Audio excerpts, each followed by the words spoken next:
آتی ہے۔ جو میری بہنیں مجھے سن رہی ہیں، جو 5 وقت کی نماز آج آپ کو بوجھ محسوس ہو رہی ہے، کل جب آپ اکیلی قبر میں جائیں گے نا، آپ کے نبی نے فرمایا بے نمازی کو جب قبر میں رکھا جاتا ہے تو قبر کی دیواریں آپس میں ملتی ہیں اور اس کی پسلیاں اس طرح ٹوٹ کر ایک دوسرے میں گھس جاتی ہیں، یعنی پیس کر رکھ دے گی قبر آپ کو، آنکھیں باہر ہوں گی، منہ زبان باہر، دانت ٹوٹ کے باہر آ جائیں گے، آپ کا دماغ پچک جائے گا، اس کا مغز باہر نکل آئے گا،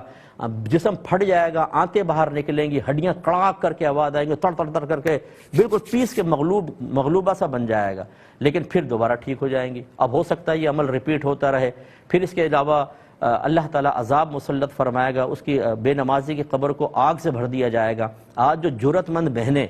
کسی دیندار کی تلقین کے جواب میں کہتی ہیں مولویوں کا اللہ بیڑا غرق کر دے، زندگی حرام کر رکھی ہے ان مولویوں نے، ارے بھائی حرام نہیں کر رکھی، وہ اللہ تبارک و تعالیٰ اس کے رسول کا پیغام آپ کو سنا کر، آپ کو عمل کی ترغیب دے کر آپ کے عذابات قبر کو دور کرنے کا سامان کر رہے ہیں، آپ کی اچھی موت کا سامان کر رہے ہیں، میدان محشر میں آپ کی عزت کا سامان کر رہے ہیں، پل صراط پر آسانی کا سامان کر رہے ہیں، جہنم سے آزادی اور جنت میں دخول کا سامان کر رہے ہیں۔ ایسے ہمدرد لوگ کہاں ملیں گے آپ کو؟ لیکن آپ کو چاہیے غیبت کرنے والیاں، چغلی کرنے والی، شوہر کے گریبان پکڑ کے ٹکرے مارنے والی، ساس سے مقابلہ کرنے والی، نندوں سے مقابلہ کرنے والی، دوسروں کے ہرس کے اندر حرام حلال کی تمیز بھلانے والی، لیگ پولنگ کرنے والی، جیلسی میں مبتلا ہو کر دوسرے کے لیے ہاتھ اٹھا کر بد دعائیں کرنے والی، ایسے لوگ چاہیے آپ کو؟ یہ آپ کو میدان محشر میں راحت دلوائیں گے اور نجات دلوائیں گے؟ وہ ہماری بہنیں نماز نہیں پڑھتی، پڑھی ہوئی فجر میں پڑھی خراٹے لے رہی ہیں، جی میں تھک گئی تھی سارا دن، بہت کام کرتی ہوں۔ ارے کام کرتی ہیں تو آپ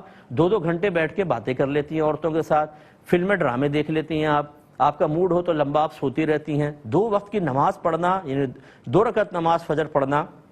5 وقت کی نماز کے حساب کر لیں کتنا ٹائم لگتا ہے، یہ ہمیں بوجھ محسوس ہوتا ہے۔ ایسی عورتیں یا کوئی بھی مرد بھی ہو تو یہ گناہ کبیرہ کے مرتکب ہیں، فوراً اللہ کی بارگاہ میں توبہ کریں، اس سے پہلے کہ ملک الموت علیہ السلام دروازے زندگی پہ دستک دیں اور آپ اپنے سب پیاروں کے درمیان سے اٹھا کر اندھیری قبر میں ڈال دی جائیں، پھر ہماری چیخیں سننے والا بھی کوئی نہیں ہوگا۔ مجھے امید ہے کہ کوئی بہن انشاءاللہ اس سے نصیحت ضرور حاصل کرے گی۔